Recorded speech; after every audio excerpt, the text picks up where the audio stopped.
variarla. Para que no, más que todo como para si llevamos esto, por lo menos No roce. Ya va prensada ya de una vez. Y esto de lo que... ¿Pensar ahí? A los podemos llegar porque también la idea es trabajar en conjunto.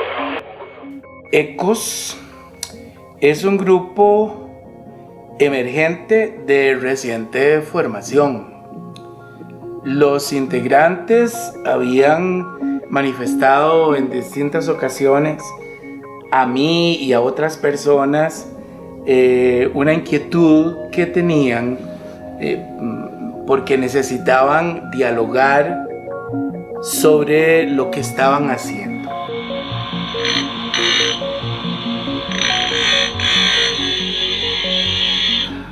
Siempre he creído que hay un valor en las cosas feas, en lo que la gente rehuye. No solo un valor estético, hay un valor conceptual también. Por ejemplo, un sopilote. Un sopilote, pues, la gente lo ve con asco, lo ve con desprecio y sin embargo tiene un valor determinante dentro de todo el ciclo de vida. Y no solo eso, volando tiene una estética admirable. Aquellas alas extendidas de 1,80 m, planas, cuando se sostienen en el aire. O sea, es un sopilote y aún así está aportando un concepto para mí, que tiene una belleza intrínseca que es difícil de ver. Con todo y todo, las barriadas no dejan de tener un valor estético en el sentido de cómo se organizan, de cómo se sostienen, de cómo a veces se desafía la gravedad sosteniendo una casa. O sea, hay que tener un cierto concepto de belleza para entender eso, cómo ellos mismos van ordenando sus casas, cada uno la quiere identificar por aparte, cada uno quiere verla diferente, yo le pongo matitas, y yo le pongo pintura, y yo le hago tal cosa, cada uno de acuerdo a sus posibilidades, pero hay belleza, ahí, o sea, se está buscando, la misma gente está buscando la belleza. Entonces hay definitivamente valores estéticos asociados a la belleza dentro de las cosas que usualmente la gente plantea como feas, ¿verdad? De alguna manera la obra de los cuatro pues ha estado permeada no solo, ¿verdad?, de sus contornos o sus vivencias, sino también de la formación que tiene cada uno.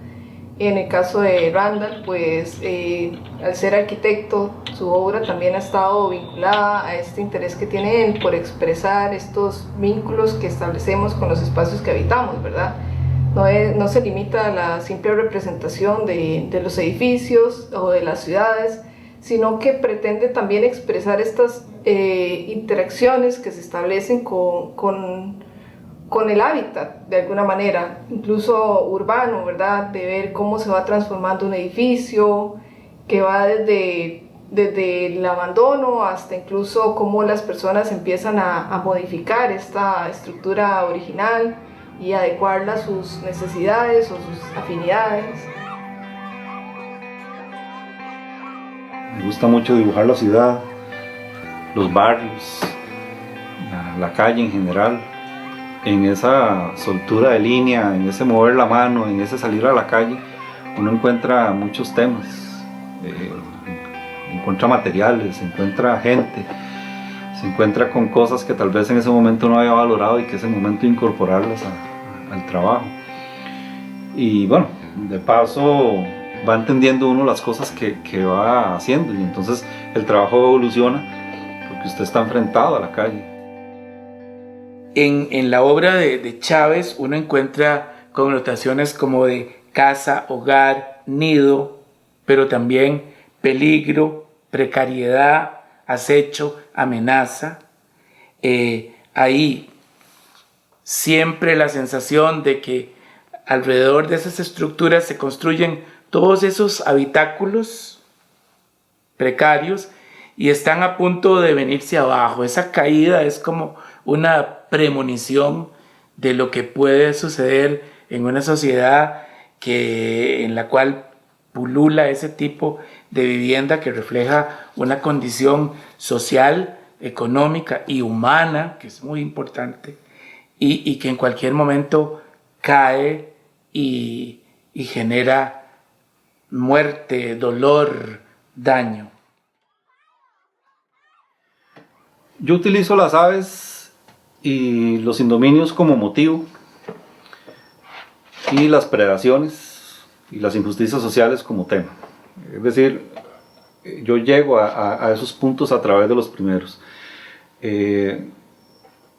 Cuando yo tejo un ave, porque son tejidas, son ensambles de alambres y de materiales encontrados y nudos metidos en ácido y tratados con pinturas industriales y este tipo de cosas, no es un simple objeto el que se está viendo. Yo lo que estoy procurando en alguna medida es que el objeto diga algo, que tenga un sentido de fondo.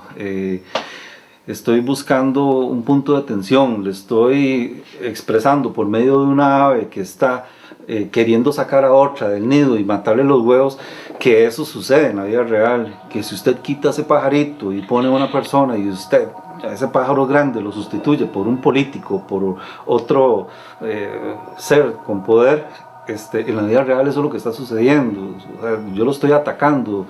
Hay gente que vive de la predación social, que está buscando cómo afectar, cómo atacar a esa persona que tiene menos recursos y que está en una situación vulnerable mayor que otros. Eso en el fondo es bueno, algunos de los trabajos hablan sobre ese tema. Y uno juega pues ya con elementos más arquitectónicos, ensambles de concreto, madera, metal, qué sé yo, los tornillos. Me encanta ver cómo pasamos de una base de madera a una de concreto a través de un ensamble, como se haría en una construcción, como se haría en una edificación. Eso para mí tiene un valor especial porque me remite y me deja claro cuál es mi oficio, ¿verdad? De la construcción, estar metido en arquitectura.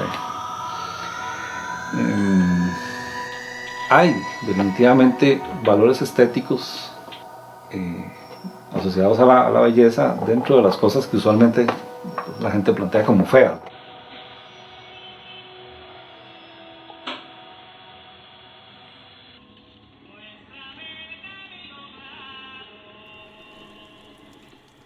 Creo que en mi trabajo se juntan o se condensan diferentes elementos cotidianos de Guanacaste, ¿verdad? Desde el trabajo en cuero crudo, como lo es en las albardas, así como el trabajo en la cerámica, ¿verdad? Y la gastronomía también, que es parte pues, del diario vivir de Guanacaste.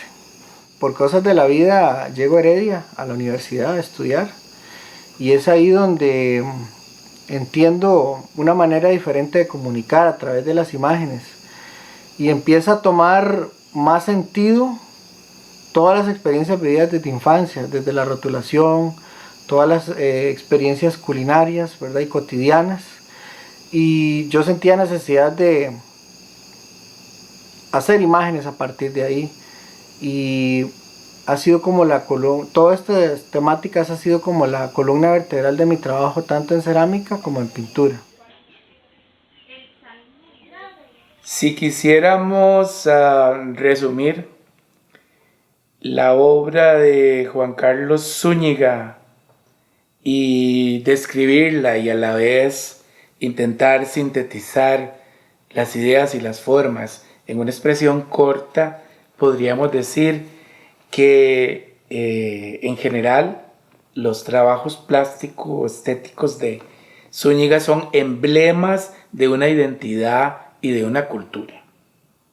La mirada de Zúñiga observa desde su entorno cotidiano, y esa es una de las cosas importantes que le da autenticidad al trabajo, es que Juan Carlos, que es nicoyano y que estuvo toda su infancia y su adolescencia en Nicoya, viviendo con su familia, es un fiel practicante de las cosas, de las costumbres que experimentó con su familia. La comida, el trabajo, los productos de la tierra. Luego, cuando decide estudiar en la universidad y se viene a la meseta, al Valle Central, a una universidad, no pierde ese arraigo que tiene con esas formas con las que convivió y sigue conviviendo. En muchos casos se da una especie de olvido desde el lugar al que uno pertenece desde la infancia. Más bien, creo que los estudios de arte y las experiencias en esta parte central del país, donde se concentran como todos los esfuerzos y las actividades culturales, ciertamente le convierten en un muchacho del siglo XXI, como cualquier otro joven del siglo XXI, pero, y ese pero es muy importante, profundamente arraigado a esas formas de vivir que tienen un arraigo ancestral.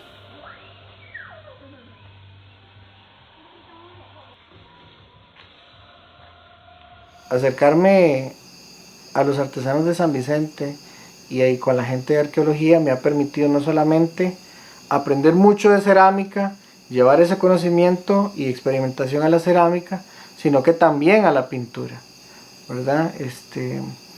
Para tratar de buscar una unidad de lenguajes de las dos cosas y no solamente quedarme con un pigmento que puedo utilizar en cerámica, sino que también llevarlo a la pintura, ¿verdad? Utilizar barro directamente para poder buscar esa unidad, ¿verdad? Y poder decir y contar las cosas que quiero, desde un objeto arqueológico como tal hasta una cerámica de estos tiempos. Hay también una presencia interesante de lo femenino, entendido no necesariamente como la mujer, sino como la tierra, el fuego, la cocina, la comida, la llama, el calor, y también un poco la figura femenina está ahí en algunas vasijas que te recuerdan una pieza antigua, pero de repente parece una suave cadera femenina de la cual brotan las rosquillas.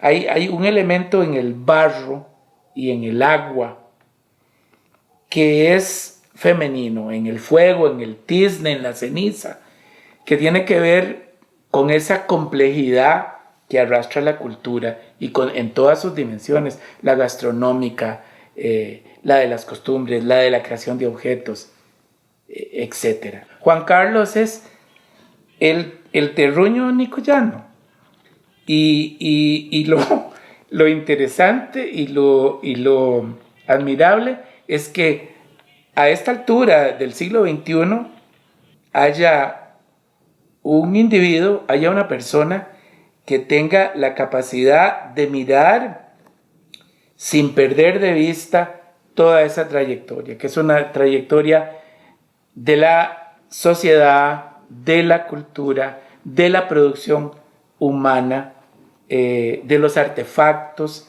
y del desarrollo de las costumbres que tenemos. Por eso, porque Juan Carlos bebió eso desde la infancia, es que su trabajo es absolutamente auténtico. Y esa autenticidad sobrepasa las cosas que a veces encontramos en el arte que vienen nada más de la cabeza, del estudio, de la conciencia. En Juan Carlos también vienen de ahí, pero el elemento, el ingrediente que termina por ser convincente, absoluto, es esa autenticidad de que pertenece a sus experiencias de vida que él atesora y que lucha porque continúen de alguna manera aún hoy día. Para mí el arte es en gran parte un proceso de investigación, de experimentación, ¿verdad? darte la oportunidad de probar y equivocarte. También se agilice. Digamos, uno cuando dibuja debe tratar de que no sea la mano la que va guiando, sino el ojo. El desnudo en este país es algo que muchas veces es censurado, excepto cuando el cuerpo vende. Y ahí es donde quiero hacer como hincapié. Cuando yo empecé a trabajar la figura femenina desnuda, quería también hacer una ruptura con respecto a lo que vemos en publicidad y tratar de enfrentar esa imagen en la cual una mujer está supeditada a satisfacer visualmente o físicamente a un hombre. Creo que eso es algo completamente, no sé, machista, patriarcal, misógino. Y en mi caso, procuro que las obras en las cuales hay un desnudo, hay una figura, una persona que además es real, porque trabajo siempre con personas que realmente existen, que conozco, con las que socializo, con las que dialogo, esta persona se sienta cómoda y no esté simplemente respondiendo a una inquietud que yo tengo como artista, sino también ella me permita o me exija que esa obra esté siempre dentro de un canal que tenga que ver con el arte, con cómo un espectador se va a enfrentar a ese resultado, y ella misma como espectadora también va a ver el resultado de una manera. Y ahí es donde yo debo cuidar muy bien que el resultado sea el idóneo, sea el esperado, que el espectador no sienta que eso es algo vulgar, porque si es así, realmente no logré mi objetivo, y creo que en ese caso la obra pierde completamente un interés. El motivo más frecuente en el trabajo de Luis Miguel, sobre todo en las últimas épocas, es la figura humana, el desnudo femenino, que tiene una historia que se remonta a la prehistoria, con muchos diferentes sentidos. Él aborda su trabajo también desde una metodología de la enseñanza del dibujo, que también hunde sus raíces en los modelos académicos, particularmente los franceses, que se cultivaron desde 1661, pero que eran muy fuertes en la enseñanza del dibujo en las academias en el siglo XIX. Trabajar con láminas, trabajar con yesos y finalmente con los modelos vivos. Y esa idea de cómo se trabaja el modelo, unida a una preocupación muy grande por la presencia del lenguaje visual, es decir, cómo sobre una superficie virgen o desnuda yo coloco elementos del lenguaje visual, líneas, valores tonales, figuras, etc., es fundamental para poder entender su obra, porque además de la figura, que es lo que podría distraerlo a uno, estos elementos están siempre presentes.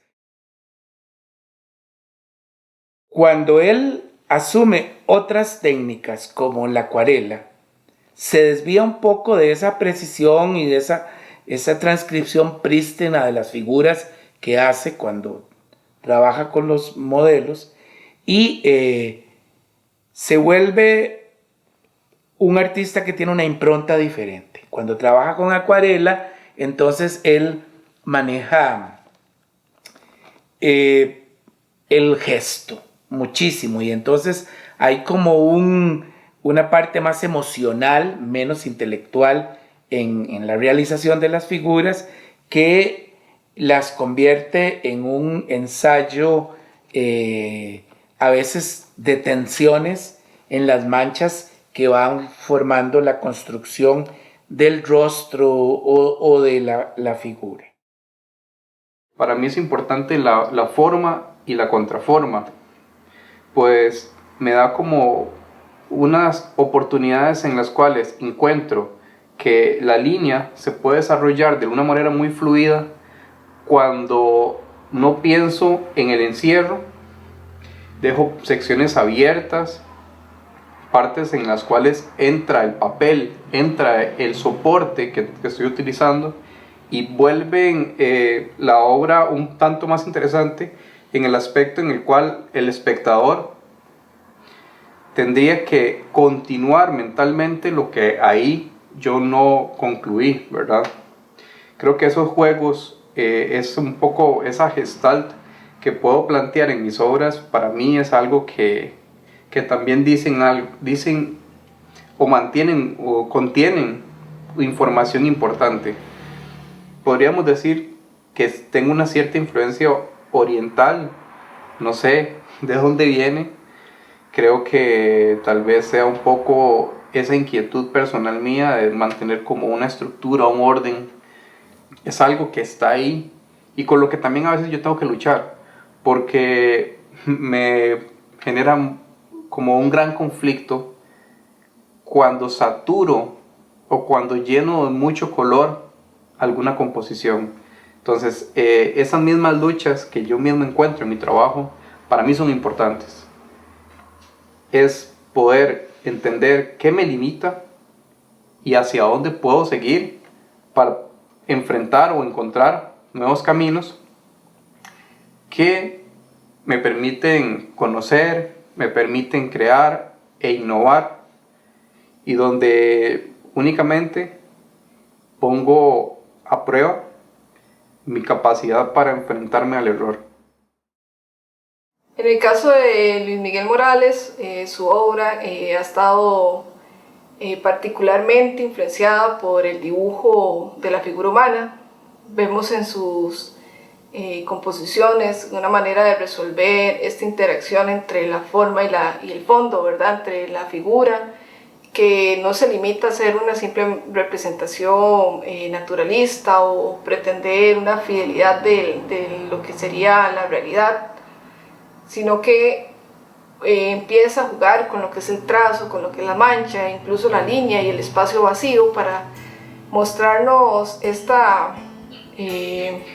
análisis de lo que podría ser, ¿verdad?, el cuerpo humano, que es una tradición de larga data en la historia del arte, en la que podemos apreciar en los distintos periodos, ¿verdad?, esta lectura que se le ha dado al cuerpo o estas intenciones o la carga simbólica que va adquiriendo a través de los distintos periodos artísticos. El arte sirve para generar puentes. Ojalá, en mi caso, esté generando puentes amplios por los cuales mi obra perdure, llegue de alguna manera al espectador. Pero más allá de eso, poder también estar tranquilo de que mi obra siempre fue sincera, siempre fue honesta.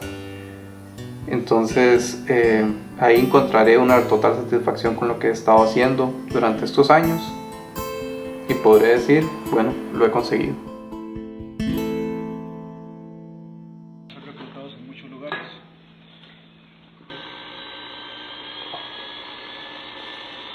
Aunque son muchas las capas en cuanto a lo que uno se puede empezar a decir respecto a las esculturas, que cada una tiene su historia, sus momentos, diría que generalmente hay tres elementos que me gusta, digamos, rescatar.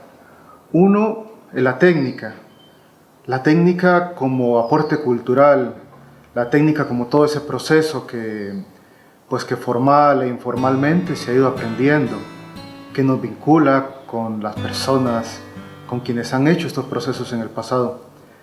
Esa técnica, que en mi caso en tanto escultura, a veces es modelado, a veces talla en piedra, madera o el hierro forjado, que es una de las que más me gusta, y la construcción, generalmente la pongo a dialogar con lo que considero sería el tema. Michael Solís también utiliza los objetos encontrados y gusta de ensamblar. Usa la forja, pero ensambla. Ahora, él manifiesta que lo que le interesa cuando hace estas piezas, que son generalmente animales, conjuntos de animales en situaciones particulares, que él está pensando sobre la vida y la muerte. Utiliza también las dinámicas de la vida natural. Un animal que acecha a otro animal en esa lucha por la supervivencia. Ahora, esa depredación, como él la denomina en algunas de sus piezas, que titula de esa manera, se asemeja a la de su compañero de grupo, el señor Chávez Randall, pero en Michael hay otra dimensión, que es la de un acercamiento a tratar de entender la cultura ancestral, la cultura precolombina. Tiene una pieza que se llama Jaguar, en la cual uno puede encontrar la referencia a través de los felinos a esa animalística tan antigua en las construcciones culturales simbólicas de este país, pero a la par de ella se encuentra una dimensión de abstracción muy fuerte. Aquí él une como dos extremos de la cultura, uno que es propio de la cultura artística del siglo XX, que es la escultura abstracta de tendencia geométrica, y por el otro lado la figuración simbólica de los pueblos amerindios. Hay otra serie de relieves en madera que él llama templos en ruinas, que tienen un lenguaje plástico diferente, tienden mucho al expresionismo, y esta pequeña serie de grabados es como una especie de políptico, nos hablan del dolor, de la angustia, de la desazón, de estar vencido, de las figuras están enjutas, resaltan los huesos, la idea de la derrota. Y creo que estas piezas se refieren al dolor humano, al dolor en general, al dolor físico, al dolor emocional, al dolor existencial, tanto individual como social. Y esta es otra importante fuente de ideas que uno puede identificar en el trabajo plástico de Michael Solís. Yo trato de ser consciente de lo que voy a hacer, de la temática que voy a sacar, y a veces incluso me pongo pretencioso con una temática y creo que voy a hacer una exploración muy consciente del tema. Pero hay cosas que también tienen que salir. Hay cosas que uno lleva de esta vida que tienen que ver con todo. Son políticas, son simplemente cotidianidades, son alegrías y son frustraciones. Y todo eso se mezcla. Y al final el producto es una amalgama muy extraña. Bueno, un poco es eso. Y un poco así fue que me fui aproximando a la escultura y al arte, y he ido probando otras cosas. Por un rato he explorado la forja, otro rato he explorado la fundición. Sigo haciendo talla en madera, porque además me acerca a mis amigos escultores que hacen talla en madera, y cuando nos vamos a hacer alguna actividad o simposio, para mí puede que no haya mejor momento de ese trabajo que ir y estar compartiendo y aprendiendo con ellos. Si tuviera que hablar de algún anhelo a futuro, pues sería seguir aprendiendo y seguir compartiendo con gente de esta que te impresiona, que hace cosas que primero muchas veces no puedes hacer o no sabes hacer, y que te van a llevar un paso más allá. No sé a dónde, no sé si tengo una meta clara, pero me encanta que se abran portillos de proceso eternos, enormes, ilimitados, que permitan que uno pueda seguir haciendo y disfrutando en ese hacer. Es sabido que en este país es difícil integrar grupos que no sean competitivos, que se reúnan para crecer todos juntos en el ámbito de las artes. Grupos que discutan, que analicen, que lean o que expresen lo que sienten y lo que piensan sobre su actividad plástica. En este grupo los integrantes pertenecen, si se analizan sus trabajos, a tendencias cuya noción de arte está vinculada con principios desarrollados en la primera mitad del siglo XX. En la práctica artística actual en este país, esos principios se han dejado un poco de lado porque hay otros principios, otra manera de concebir el arte, los materiales, etcétera, que ya no se ocupan del lenguaje visual como la principal fuente de la creación de imágenes o de la presencia y el conocimiento y el manejo de esta visualidad sustentada en estos principios del siglo XX. La corriente dominante en este país tiene que ver más con acciones del cuerpo, filmaciones y lo que en general llamamos arte conceptual, que es un término a discutir porque siempre el arte ha tenido conceptos. Entonces, estos 4 jóvenes que son también emergentes en tanto que no importa la edad que tengan, empiezan a dar sus primeros pasos en el mundo de las artes visuales en nuestro país, se sentían como huérfanos y no tenían ese diálogo que necesitaban.